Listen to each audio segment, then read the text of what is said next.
Welcome to the Founders Odyssey podcast, where we interview founders who have bought companies, sold companies, taken companies public, and are creating innovative products or services for the world. I'm here joined with Chase Murdock, a serial entrepreneur, and I'm very excited to one, get to know you a little bit better, but also hear your past and how long you've been in the game of entrepreneurship. At times, the game can be really difficult, but that's why you always know your why. So share with me why you do what you do and why entrepreneurship. I love that question. I think my why today is very different than it was at the beginning of my career, and it took a very harsh inflection point for me to really sharpen what I cared about and how we build our companies at Decata Group. So maybe the backstory in brief is I had the opportunity to live overseas in the Philippines for work right out of college, or not out of college, right out of high school, actually. I moved out to Cebu in the Philippines and was out there responsible for opening a back office, hiring people. I was 19 years old. I was young. That's a lot of responsibility. It was a lot of responsibility, and I was flattered by the responsibility, and I was a workaholic. And while I was living out in the Philippines, I was an $80 flight from pretty much everywhere in Asia. And I knew that was a once-in-a-lifetime opportunity, and so I took full advantage of it. So on the weekends, I would fly up to Ho Chi Minh City. I'd go up to Hong Kong, to Shanghai. And it was great. It was one of the best years of my life. It was very hard for the work hours and that chapter of my career. But on that trip, it's where I got my first real entrepreneurial bug bite.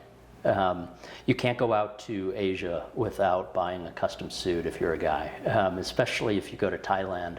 They're notorious for getting in the back of a tuk-tuk, which is kind of a local taxi cab. It's a motorcycle with a carriage in the back. And I was chatting it up with the tuk-tuk driver on my first day there, and he recommended we stop by a custom suit shop. And I thought he was being friendly, and he drove me over to a custom suit shop. Turns out every customer he brings, he gets a refill on his gas. So he hook, line, and sinker, he sold me. And I went into the custom suit shop, and I'd never had a custom suit before. I was 19, always on a budget. And I bought like an $80 custom suit. And at the time, I didn't have this genius business idea, no light bulb moment. It was other than just, wow, this is a great product. We don't have this back in the States. Yeah. And fast forward 2 years, I ended up coming back to Utah. My career took me out to London a lot. And Savile Row is a notorious, just well-regarded mecca for suiting. It's where some of the finest custom clothiers reside and conduct fittings. And I had the opportunity to go to Savile Row. And suits there are not $80. They're $6,000 and beyond. And that juxtaposition was just really interesting to me, and I started to get interested in the whole supply chain, and I fell in love with the world of custom suits. I never would have dreamt that would be a passion of mine, but fast forward a few years, I was running a startup focused on selling custom suits. So we had a team. We were here in Utah, and we actually raised a lot of venture capital on that company, almost $2 million in venture capital, which back then was actually a lot, especially for a menswear brand, a retail company. And it was an amazing time in my career. We were growing incredibly quickly. We went from zero to a few $1 million in like less than 2 years, and we were scaling. We had a big board of directors. We had a large team in multiple states, and I was like 22 running this company, trying to pretend like I had it all figured out and I had it all together. And fast forward a couple more years, and I ended up getting fired by my board of directors. We had scaled really quickly, and we lost a lot of money in that journey. And the board was getting frustrated with, we were struggling on some of our unit economics, and we were trying to raise our Series B. I was flying out to Silicon Valley, out to New York, trying to raise capital, and it was becoming clearer and clearer that at 23 or 24, I was not the guy for the job. And I was the last person to realize that, or to even know that. And I remember flying back from Asia on a trip and coming straight into a board meeting, and I was jet lagged and probably a little hungover from all the wine that gets you through those long Pacific flights. And I walked into the board meeting, and my severance agreement and my buyout agreement were on the table, and the full board was there. And the reason I tell that story, and sorry, I'm realizing I'm getting long-winded, but is it was a very shaping moment for me, because what I realized in the months following is my entire identity and purpose was just fully tied to that company and the success of that company. And then suddenly on like a random Tuesday, I don't remember what day it was, but I was driving home with my full identity and purpose stripped from me. And I did what I think a lot of entrepreneurs are tempted to do, which is like, you can let your health go. Mm-hmm. I wasn't prioritizing time with friends, family. Didn't have a lot of hobbies. My hobby was my work. It was kind of all I thought about. And it took me a few years, frankly, to kind of get back on my feet, not from a financial standpoint per se, but from a like North Star, who am I, what is my purpose standpoint. And I did a lot of reflection over the coming years over kind of who I wanted to be, what kind of entrepreneur I wanted to be, what kind of businesses I wanted to run, and kind of coming back to what you asked, my why. And I did a lot of reflecting on the highs and the lows of that journey. And the highs were, it was incredibly enriching. I learned so much in a condensed 4 or 5 period time. I didn't go to university for that experience because we were raising money and sales were the cash register was ringing. And I learned a ton. And I surrounded myself with a lot of great people, and I built a great network. On the downside though, sometimes when you raise venture capital, if you're not careful, the whole purpose and the whole why of the organization can change, and it did for us. We lost our obsession with craft. We lost our culture. We lost a bit of our identity. My passion became more about the spreadsheet than about the customer experience and some of the things that really got me going in the early days. And somehow that led to me and my best friend at the time, 10 years ago, starting Taylor Cooperative. And it was several years after that moment, and there were a few startups in between, but I decided I wanted to do something that was a little more tactile and customer experience focused and had no outside capital. I made a decision at that point that I never wanted to raise outside capital again if I could avoid it. I wanted to be in control of the company's time horizon. I didn't like the idea of sprinting from one fiscal quarter to the next, trying to get short-term wins on the board and trying to prove to our next round of potential investors that we're on track and we can take their money. It felt like I was on a treadmill. And it reminded me of the arrival fallacy, this fallacy that I'll be happy when, or I'll be content when, if you're just one step away. And that's how I felt my entire career raising capital and building Moonshot Ventures. And if I shift to today, what we're building at Decata Group, it's very much the opposite. I think we're a long-term holding company. We're fully self-funded. And that allows us to run our companies a little bit differently. And to me, that's my why. Not necessarily the why of not raising capital, but it's more the building a good company for the sake of building a good company and the craft of company building. And the independence and control you can have when you're doing that. I think, when people hear the word craft, oftentimes they think art, or they think suit making, or they think electrical work. I think company building can be a craft. I think being a good operator can be a craft. And I've found that when you commit yourself to a craft, not to the money-making side or not to the exit opportunity and certainly not to the arrival fallacy, but if you commit yourself to a craft, it's a very purposeful and fulfilling thing. I'd like to go back down to the lane that you had established there, where when you had your identity stripped from you. I'd like to know a little bit more on what you experienced there, some of the emotions that were tied to that, and then also how you were able to remove yourself from that situation and continue to build. I think because there's entrepreneurs out there that have scenarios that are very similar. Yeah, in venture, a good fund has 1, maybe 2 companies do phenomenally well, and 6 or 7, sometimes 8 fail. So what that means is in the tech community, a batting average of 300 is pretty damn good, right? So failure on the flip side is 70%. So you're right, failure is really common.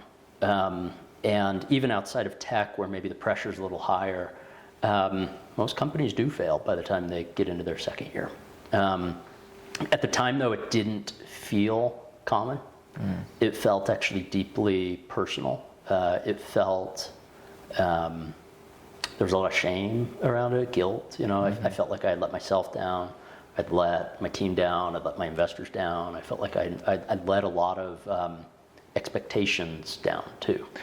During that time, you said that you realized, or did you realize that you weren't the man for the job? Yeah. Is that what you said earlier? I was in denial. Okay, I think what's funny, I often say, if I was on the board in an alternate universe, I would have fired me too. Okay. So it's not like I'm in denial of, and there's nothing egregious, to be clear. It was just the company needed fresh leadership at the time, and perhaps maybe even earlier, and a lot more experience. Okay.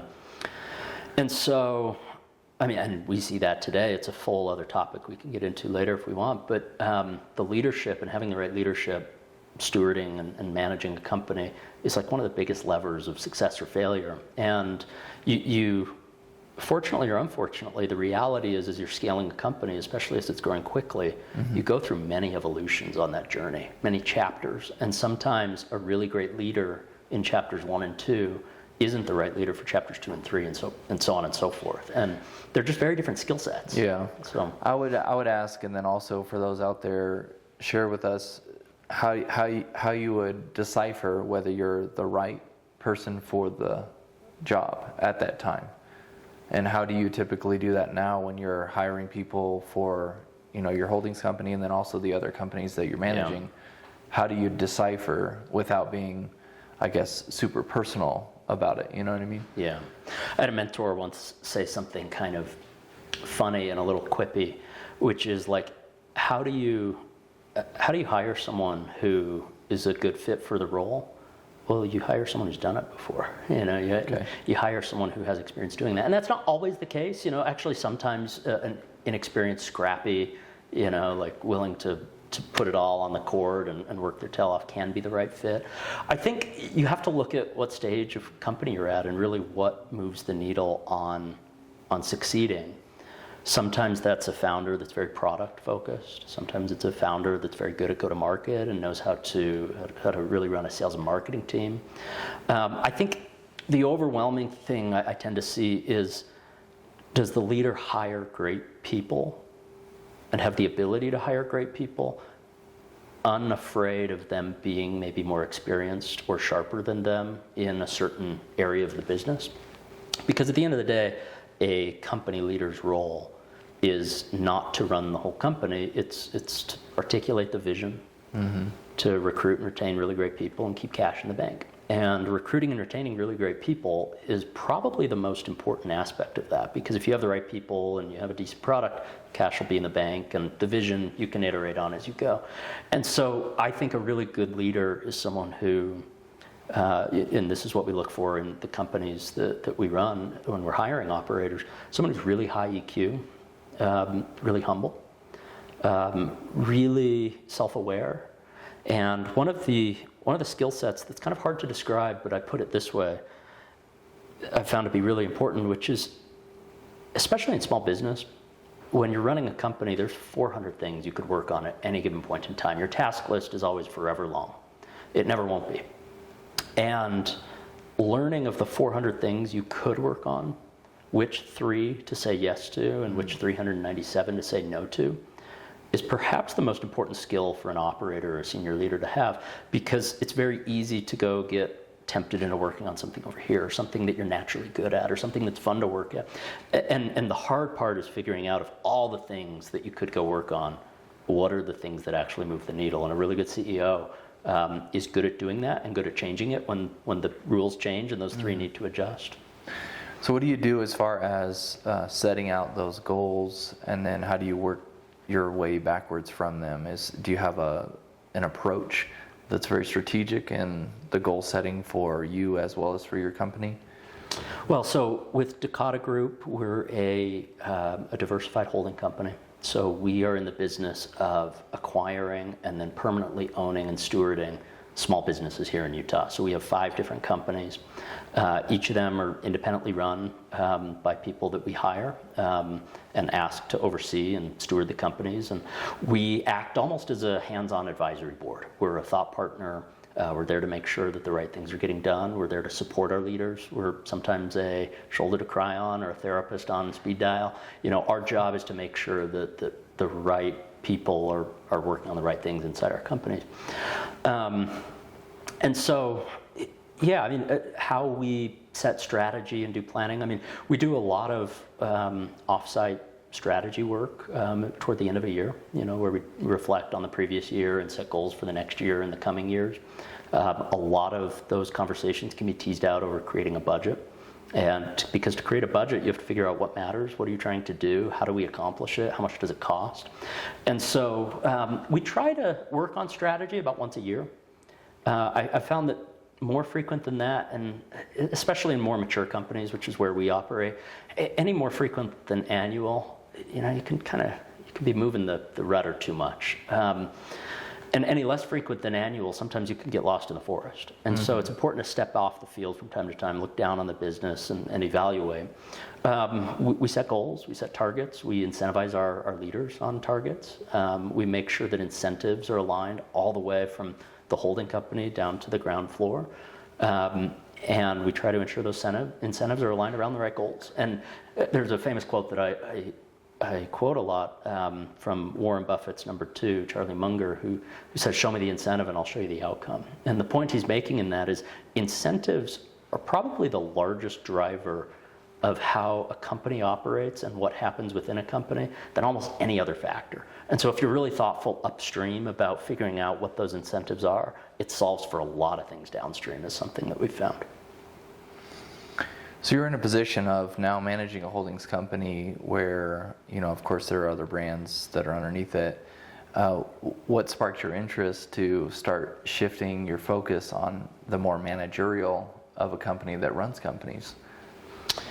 Yeah, it was very accidental. Okay. And it was very, we were kind of bumbling around trying to figure it out. I'd like to say that we knew that a holding company was like almost this perfect capital allocation vehicle, and we were so smart that we recognized that and chose to get, but that's not at all what happened. We started a small business 9 years ago with a very naive ambition to, at the time we wanted it to be a passive business.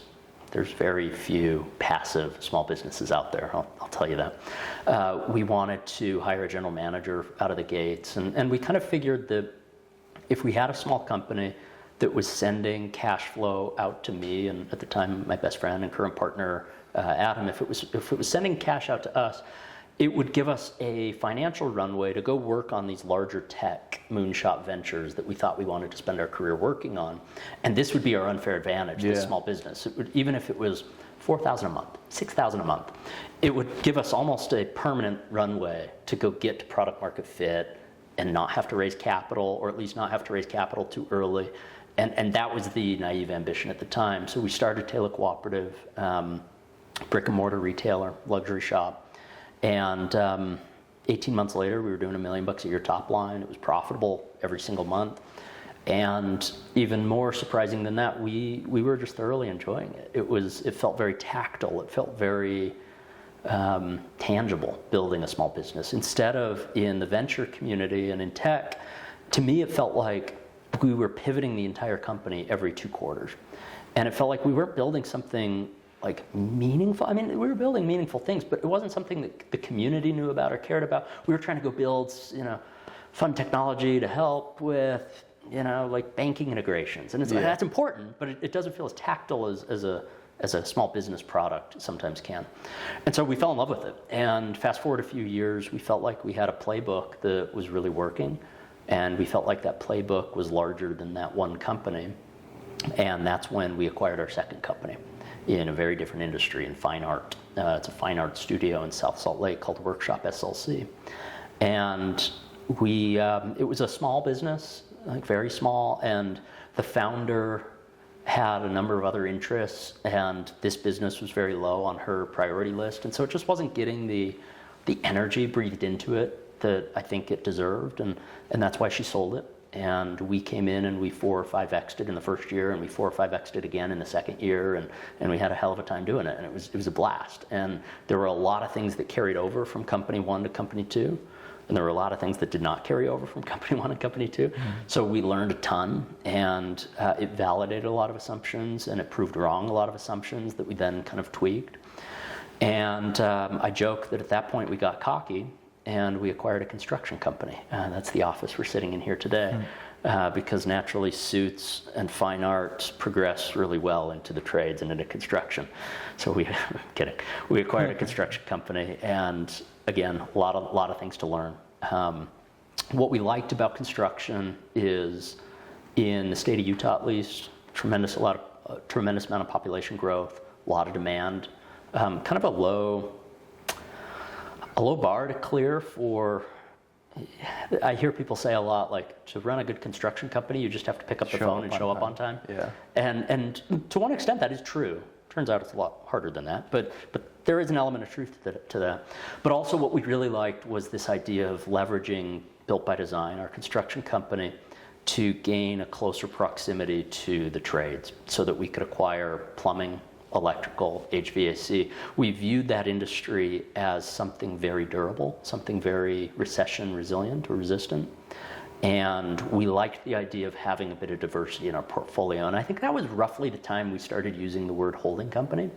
I think for a period we just kind of said we owned 2 companies, and yeah, we had an LLC that held them, but we're no Warren Buffett. We weren't out trying to go build the next holding company. We were simply out trying to test our playbook and learn and have fun. And fast forward a little bit, and that took us from owning Taylor Cooperative to today, TC, Workshop SLC, Built by Design, Northern Electric, their largest electrical subcontractor, so that part of the thesis did work. And then we just started a de novo venture called Durable. So those are our 5 companies, and I spend my time at the holding company level, where again, we're hands-on advisory board, focus on acquisitions, and focus on supporting our teams that run our companies. So for the founders out there, and then for obviously me here too, I'd be curious as to, where you're currently going, what you're excited about at this moment, and then just tell your previous self, right? Maybe some words of wisdom as to what you would have done maybe a little bit different. Yeah. We're getting deep. Oh, of course, we have to. So I think starting at the beginning, goals and vision. I think our vision is, we want to keep doing what we're doing. We're having fun. It's paying the bills. We're building positive equity. Our operators and leadership teams are being teed up for great career opportunities, and they're making money. We're promoting a lot of people from within to higher and higher positions across the portfolio. And that's really, really rewarding. It's really fulfilling. Adam and I kind of made this pact that we wanted to build a day-to-day that we didn't feel like we had to retire from. So a part of what we're trying to do is balance the fun of building and growth with the fact that, like, we don't want to be working 60-hour weeks, and I certainly don't want to be living on an airplane, and I want to be spending my time with my son. I want to build a family, have a great and healthy work-life balance, kind of hearkening back to what I didn't do back 10 or 15 years ago. So on one hand, that's our goal. I think what that looks like is acquiring 1 or 2 companies a year. I think that we don't have to, and that's a really good pressure relief. We don't have investors trying to hit an IRR target. We don't have a fund where we have to return, capital. We funded the acquisition of our second company with our first company. 1 and 2 funded 3, 1 through 3 funded 4, and so on and so forth. And so it creates this pretty powerful flywheel if we do our jobs right. And so I think we'll acquire a company when it's a great company that we feel like we can be good owners of, where it's an exciting company to own, and we feel like it's a good asset, both financially but also for the community. And from there, we'll continue to make sure the day-to-day is somewhat fun. I think we'd love to continue to diversify. I think we need to be careful because we learned how hard it was to go from suits and art to construction, and we finally scaled a lot of that tree, and it'd be tough to go and reset that again. So we'll continue to make acquisitions and start companies in our current industries, but we're intentionally diversified. I think there's something really powerful in that, but we need to figure out what lanes we want to stay out of. We've decided we won't do food and beverage, for example. The restaurant business is probably really fun and fulfilling, but not something we want to get into. So there's certain businesses we won't get into, but I think as long as it's a good, durable and resilient business that isn't terribly innovative, we're kind of unique in that we don't care about it. Not that we don't care about it, we don't look for innovative technology, because if it's recent, the likelihood it's going to be around in 20 years might be lower. And so we actually kind of like boring businesses. We like businesses that, regardless of what happens with ChatGPT or AI, it's likely to still be here, like our electrical contractor. So leave us with this. Sure. Well, there's a few things, but what would you tell your younger self, and then also for those out there that they're already in entrepreneurship, maybe, and they're looking for a few more words of wisdom, right, as to what the journey is going to look like, maybe ahead of them, as well as kind of what they maybe have faced. But leave us with a few more nuggets. Yeah, I mean, coming off the heels of this conversation, I think what I'm reminded of is a message I like to advocate for, which is like failure's awesome, and like really lean into it. Don't try to fail, and don't be a jerk, and do right by your partners. But there's a lot of stigma around failure, even though it's more common than success in the business world, and even though we know for a fact, psychologically, we learn more from our failures than we do our successes. I love hiring leaders who have failed before, especially when they've been able to acknowledge why they failed, what to do about it, what they've learned about it, how to avoid it in the future. That is so much more compelling to me than, I worry about hiring someone who's been successful 2 or 3 times in a row, but maybe doesn't know why. So I think what I would tell my earlier self is, like, failure's kind of a gift. It's something that should have no shame associated with it, and it's something that almost like I would reject the term failure. It's just like an opportunity to learn. And I know that sounds super cheesy. So true, though. But it's a chance for you to accelerate learnings. Well, and you're always looking at, so you're doing this introspective look as to who you are and why you are the way that you are, which is very interesting. But I think as we are in today's culture, we're constantly barraged with perfection. Totally. So then when we look upon ourselves, right, when we look upon ourselves and we look to see, that we have failed, then we can do it in comparison of what cultural identity has been created at scale. So then we're not actually wanting to seek after the failure because of pride and perfection, and then it doesn't allow us to move freely, right? But I don't know, that's my take on that current state. But agreed. Where do we follow you? How can we get a hold of you? What's the best way? I've been doing a lot of... How can we help? Yeah. No, thank you. I've been doing a lot of writing on a newsletter called Local Legends, kind of exploring the craft of company building. So it's on Beehive, Local Legends. If you search for that, it should come up. Really active on Twitter, just at Chase Murdock, or you can find us at Decata Group's website. But that's what we're doing. Well, hey, to you guys out there that have watched this entire podcast with Chase Murdock and the Decata Group, I just want to say thank you so much. We've had a wonderful time, and make sure to like and subscribe to our channel and listen to all the other episodes. We'll see you again soon.